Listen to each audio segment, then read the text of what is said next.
Will he try to put Mbappé out? Maybe, but I would say that I have doubts about that. If it comes off, you're a genius. But if it doesn't come off, if you take Mbappé off and you lose the game... But he's walking. Yeah. Deschamps is walking anyway. Yeah, true. But he goes with a lot of stick flying towards him. I know, but as you said, they have, you know, if it comes off, and listen, this is all hypothetical. I'm going to take him off for the last 20 minutes. We're controlling the game. We're winning the game. I'll take him off. So he can say, well, I've taken him off every so often. I don't always play him. Yeah. But when they're losing and they're down, he'll keep him on the pitch. You don't see? No, not at all. I think Deschamps will make every adjustment he possibly can, including Kylian Mbappé, whether it's taking other people around, whether it's changing the formation. I just do not see Kylian Mbappé being substituted. Has Didier Deschamps come that big moment, be it a final or a semi, whatever it is, and Mbappe's the guy who's underperforming, bearing in mind the talent pool that France have, which is immense in the forward areas, does he have the gumption to make that big call?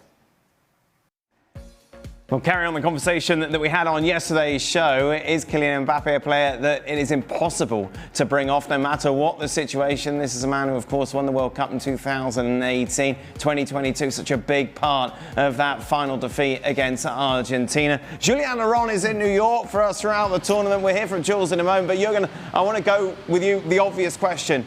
Is Kylian Mbappé someone who you can never substitute? Yeah, I would say so. Yeah, you cannot substitute Kylian Mbappé because even Kylian Mbappé at 70, 75% or whatever has an issue mentally, physically, whatever it has. There comes minute 88 and there comes a half a goal scoring chance. Kylian Mbappé will put it in. You know, there comes a penalty. Or you go to the penalties. No, I mean, if you have a player of his quality, this exceptional quality, then you got to go through him with through pain as well. You know, I mean, he has bad moments. He has maybe a fight. There might be some issues, but you got to stick to him because I mean, he made you already win a World Cup and almost a second one.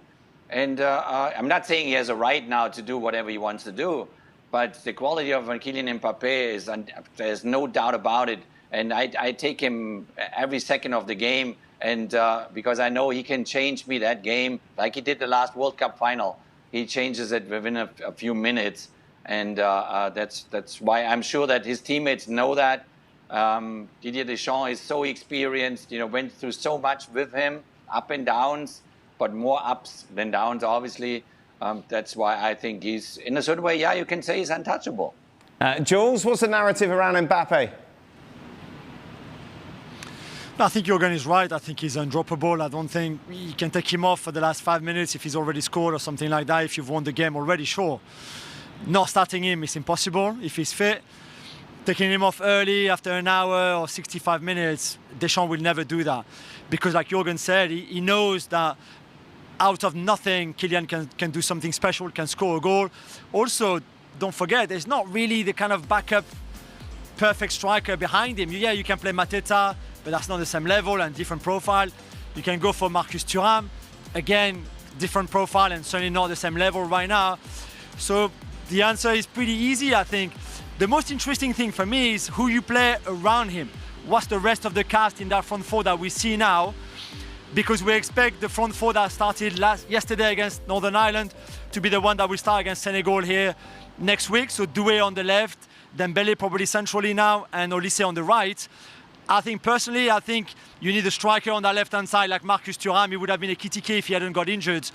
But Thuram to complement Mbappé better when Mbappé drops, when we know that he likes to do his own thing, really, he's got that kind of freedom. If you have Doué there, Doué stays on that left-hand side, and then there's nobody attacking the defensive line of the opposition and the box. Whereas if you have Thuram on the left-hand side, he will come inside when Mbappé drops, and I think that's a much better balance of a front four than if you have Doué on the left-hand side. I just asked the question yesterday, because the reason I brought that up was because they have got such an amazing talent pool of game changers. Not just him.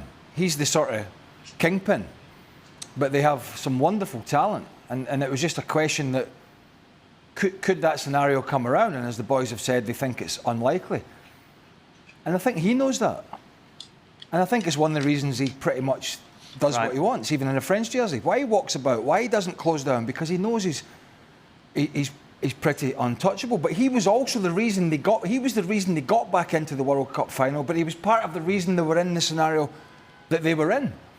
Because he refused to track back early on playing in that left-hand side. And Didier Deschamps had to make a decision and put him through the middle and take Olivier Giroud off. He was cannon fodder in a World Cup final in the first half because the star man wouldn't run around. So it sort of works both ways. Yeah, he can do the amazing stuff and he can get you back in a game, but he can be part of the problem of why you're in that scenario in the first place. But I do agree, I don't think he will ever, or he will unlikely be the one he certainly won't be dropped, but I think it's unlikely he'll be taken off in the game. But there's others in that French team that can do brilliant stuff and change a game. So I think he has to be on his toes a little bit, but I think he knows under Deschamps that it is very unlikely that even if he's having his worst game, that Didier Deschamps is going to take him off, even with the rest of the players that are surrounding him that could come on and do wonderful things. And sometimes that can be a dangerous place to be when you know you're in that position. Jürgen, to Robbo's point, Deschamps knows that he's leaving at the end of this tournament. He thinks he can just do what he wants. Surely as a manager you can do that anyway. Robbo's talking nonsense, isn't he? No, he's totally right. You know, he has to obviously, knowing that he will leave then the team. He's done a fantastic job with that French team over the years. He won everything you can win, and yes, he definitely has the leverage to do whatever he would like to do. But Didier knows too that a happy, a fully energized Kylian Mbappé can make you a difference every single day in every single game. And so you find ways there to work with Kylian. You know, it's a lot of work on the side, you know, to communicate with the guys to make sure there is a balance. Also to make sure that the hierarchy of the team is functioning. And it's not only the manager's job, you know, to keep that in balance, the hierarchy. It's the players' job too. The players, if they are really a team, there are some other experienced players in that French side. They can also go to Kylian and tell him, listen, you know, we think this and this and this. You know, want to have a discussion with you about certain things. You know, so the really big teams, they kind of manage themselves. Yes, the manager is important, the coach is important, but it is important that every player knows where his spot is, how far he can take it, you know, what the hierarchy looks like. And that's why I think, you know, it's more important that these players, nowadays it's 26 players, that go, you know, into that roster to a World Cup, that they figure certain things out themselves. Jules, how responsive would Kylian Mbappé, or has Kylian Mbappé been in the past when he's had teammates make that sort of approach, if indeed they have? Yeah, they have. We've seen it even kind of recently after that defeat against Italy, after the Euros 2024 at the Parc des Princes, where Mike Maignan was very angry against Mbappé for, let's say, the lack of effort defensively, especially that Kylian showed, and a bit like what Craig was saying earlier, which we saw a little bit again yesterday and in the defeat against Ivory Coast as well a few days ago. So I think somebody like Dembele can say to Kylian, listen, we need you to do a bit more here. We need you to lead the line, and you don't have to press like crazy like I do in Paris, for example. But we need to work together to make sure Deschamps is well aware of that. And Deschamps' job in here, more than anything else, really, we'll have to find that kind of right connection between everybody out of possession, probably more than in possession anyway. And what do you do with Kylian, knowing that obviously you defend with 10, because Kylian is not going to do much defending, which he didn't do in the last World Cup or in the World Cup before even. But look, Jules, we know the French are a great side. There's no doubt about that. And along with Spain are definitely the favourites. This Kylian Mbappé thing's a bit of a sideshow because they've got so much talent. It may be a talking point, it may not. I'm looking at France and saying, what's the centre-half pairing? I know this is a little boring, but what's the centre... Because I think this is the biggest worry for France. What is the centre-half pairing going to be? And what is the best pairing that you would select? And what do you think Didier Deschamps will do? It would be Saliba and Upamecano, Craig, especially if Saliba is fit. And there was obviously a bit of a question mark over his fitness coming here to the US. I mean, the French are traveling tomorrow to Boston from Paris. He missed the game against Ivory Coast, only played the first half yesterday against Northern Ireland because of the back issues that he's had with Arsenal for the last few weeks now. And there was a point where there was quite a lot of skepticism around Saliba even about just playing in the World, being here at the World Cup, playing. Now he feels better, so it will be them too. We saw Upamecano making a couple of mistakes in the two friendlies, which is not really reassuring.